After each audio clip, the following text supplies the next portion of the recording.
글로벌 특파원 리포트 시간입니다. 워싱턴 이상은 특파원 연결돼 있습니다. 자, 밤사이 전해진 소식이었죠. 해리스 부통령과 트럼프 전 대통령의 TV 토론이 결국 합의됐습니다. 사실 전날까지만 해도 안 할 수도 있다면서 부정적인 태도가 있었는데요. 어떻게 좀 상황이 급변한 것 같습니다. 현지에선 어떻게 예측하고 있는지 종합적으로 전해주시죠. 네, 미국 공화당 대선 후보인 트럼프 전 대통령이 해리스 부통령과 TV 토론에 합의했다고 2시간가량 전에 자신의 SNS인 트루스 소셜에 발표했습니다. 그가 무엇이라고 적었느냐면 카멀라 해리스 동지와 ABC 방송에서 토론하는 것에 대해서 극진 좌파 민주당과 합의했다고 밝혔는데요. 해리스를 호칭할 때 콤라드, 동지라는 표현을 써서 그가 사회주의적이라고 조금 비꼬았습니다. 앞서서 트럼프 전 대통령은 ABC 방송과의 토론에 대해서 부정적이었습니다. 폭스뉴스나 아니면 NBC 방송처럼 자신이 더 선호하는 방송사를 포함해서 9월 달에 3번 토론하자고 주장을 했었는데요. 해리스 캠프에서는 이런 주장을 거절하고 원래대로 9월 10일 날 ABC 방송과 하자고 했었던 상태입니다. 그래서 양측이 일단 9월 10일에 하는 것까지는 합의를 했었는데 말씀하셨듯이 어제는 갑자기 조금 불만을 내비쳤습니다. ABC 방송사가 최근에 한 방송에 대해서 가짜 뉴스라면서 왜 내가 이 방송사에서 토론을 해야 하느냐고 불참하겠다는 뜻을 내비쳤는데요. 특히 양측은 마지막까지 마이크 음소거의 규칙을 놓고 막판까지 힘겨루기를 한 것으로 알려졌습니다. 마이크 음소거 규칙이라는 거는 A 후보가 말하고 있을 때 B 후보의 마이크를 끄자는 그런 규칙인데요. 트럼프 전 대통령이 상대 후보의 발언 중에도 자신이 하고 싶은 말을 하거나 아니면 끼어들어서 회방을 놓는 일이 많지 않습니까? 그것을 나름대로 토론 기술로 볼 수도 있겠지만 조금 신사적이지는 못한 모습이니까요. 해리스 측에서는 음소거를 차단하지 않는 것이 트럼프의 부정적인 이미지까지 같이 전달할 수 있다고 보고 음소거를 끄자, 음소거하지 말고 다 전달하자고 주장을 했고요.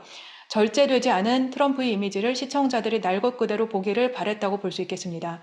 양측의 합의가 트럼프 측에서 토론을 합의했다고 말한 것 자체가 바로 조금 전에 나왔기 때문에 이 마이크 음소거 문제를 어떻게 할지는 아직 확실하게 알려지지 않았습니다.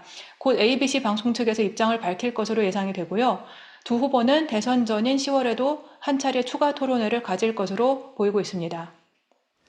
네, 이렇게 마이크 음소거까지 어떻게 문제가 될 줄은 몰랐는데요. 사실 지난번 바이든 대통령과의 이 토론 분위기를 보면은 뭐 어느 정도 일리가 있는 것 같기도 하고요. 자, 이렇게 마이크 규칙 가지고 신경전 벌이는 이유가 분명히 있을 것 같습니다. 그만큼 지지율이 서로 지금 팽팽하기 때문 아니겠습니까?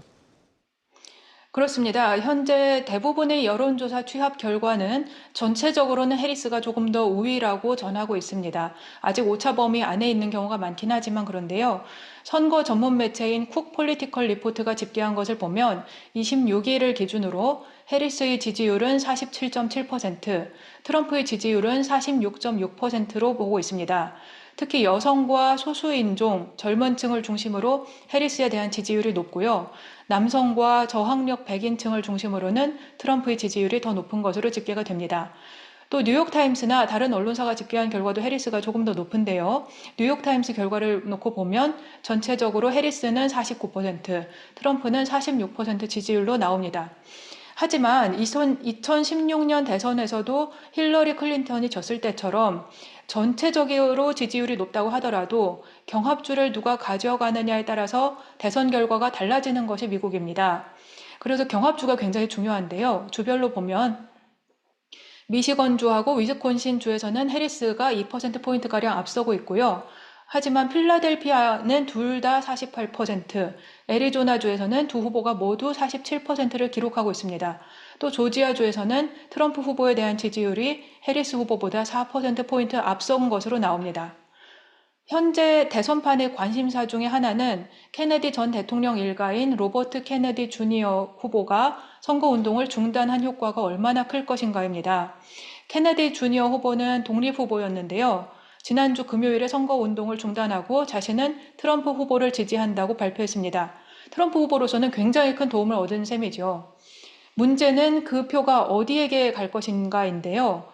케네디 주니어에 대한 지지율은 막판에는 약 5% 안팎, 또 주별로 보면 어떤 주에서는 2% 정도까지도 내려갔습니다. 40%대를 기록하는 해리스나 트럼프의 지지율과는 비교할 수도 없지만 말씀드렸듯이 지금 경합주에서는 0.1%포인트 단 몇 표만으로도 선거인단의 색깔이 빨간색이냐 아니면 파란색이느냐가 결정되는 상황이기 때문에 매우 민감하게 여겨지고 있습니다. 전문가들은 케네디 주니어가 트럼프를 지지한다고 해서 바로 표가 넘어간다고 보기는 어렵다는 입장을 많이 밝히고 있는데요. 일부는 트럼프에게 또 일부는 해리스에게 갈 가능성이 높습니다. 또 미시건, 네바다, 위스콘신 같은 일부 주에서는 케네디 후보가 지금 후보 등록을 철회하고 싶다고 해도 철회 가능 기간이 이미 지났다는 입장입니다. 그러면 투표 용지에 이름이 남아있기 때문에 무효표 처리가 나올 수도 있습니다. 다만 현재 가장 격전지로 분류되는 애리조나하고 펜실베이니아에서는 후보 등록 철회를 받아주겠다는 입장이라서 투표지에서 케네디 후보의 이름이 빠질 것으로 예상이 됩니다. 이 효과가 어느 정도 클지는 이번 주 후반부까지 좀 기다려봐야 될 것 같습니다. 왜냐하면 현재까지 여론조사 결과에 이 효과가 충분히 반영됐다고 보기가 어려워서 그런데요. 전체적으로 큰 영향이 없다고 하더라도 경합주별로 어떻게 그 결과가 나올지를 조금 더 지켜봐야 될 것 같습니다. 네, 말씀하신 대로 케네디의 표가 트럼프에게 다 흡수될 거란 보장은 없으니까요. 이 정치적 변수들 조금 더 체크해보면 좋을 것 같고요. 자, 내일은 엔비디아의 실적이 발표되고 또 GDP, PC 물가 지표, 굵직한 경제 지표들이 남아있는데 주요 일정들까지 같이 짚어주시죠. 네, 이번 주에는 미국 동부 시간으로 29일 오전 8시 30분, 한국 시간으로는 내일 오후 밤 9시 30분에 미국 2분기 GDP 잠정치가 나오고요. 현재 시장에서는 전분기 대비해서 2.8% 상승할 것으로 예상하고 있습니다. 그 정도로 좋게 나올 것인지가 관심사이고요. 또 30일 날 오전에는 8시 30분에 한국 시간으로는 오후 9시 30분에 지난 7월 기준 미국의 PCE 지수가 나옵니다. 개인 소비 지출 데이터인데요. 미국 중앙은행이 가장 신경 써서 보는 데이터 중에 하나입니다. 지난달에는 이 지표가 전년 동기 대비해서 2.6% 상승한 것으로 나왔습니다. 그게 시장의 예상치 대비해서는 0.1%포인트 정도 살짝 높게 나온 것이었는데 7월달 데이터에 대한 시장 예상치는 현재 2.7%입니다. 지금까지 워싱턴에서 한국경제신문 이상은이었습니다.